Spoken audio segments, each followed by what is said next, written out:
ప్రకటించారు, अस्सलाम वालेकुम वरहमतुल्लाहि वबरकातुहू। आज तारीख 30 अप्रैल 2025। मौलाना गुलाम रसूल कासमी मजलिस तहफ़्फ़ुज़ ख़त्म नबूवत औरंगल की निगरानी में गुट्टीपट्टी गाँव मंडल तुंगा तुर्ती ज़िले सूर्यापेट में ख़त्म नबूवत के अनुमान पर कलमा बयान कर रहे हैं। जल्दी लगाने का है ना। ఆఖరి ప్రవక్త అవుదా, చిట్టజీవుల ప్రవక్త అవుదా, దాన్ని నేను వివరంగా చెప్తా, గుర్తుంచుకోవాలి. ఇప్పుడు ఆదమ్ అలైహిస్సలాం గారి కంటే ఎవరైనా ప్రవక్త పుట్టిలా లేదు.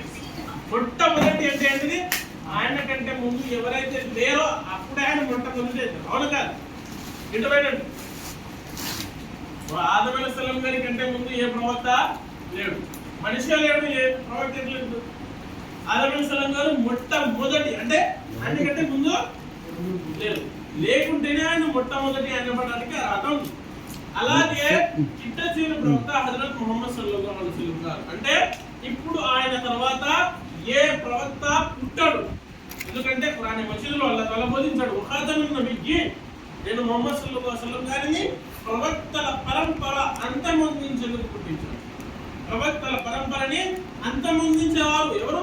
హజరత్ ముహమ్మద్ సల్లల్లాహు అలైహి వసల్లం. ఎవరు? అందరూ చెప్పండి, ఎవరు? హజరత్ ముహమ్మద్ సల్లల్లాహు అలైహి వసల్లం. ఇప్పుడు ఇది ఇస్లాం యొక్క విశ్వాసం. ఇలా అల్లాహ్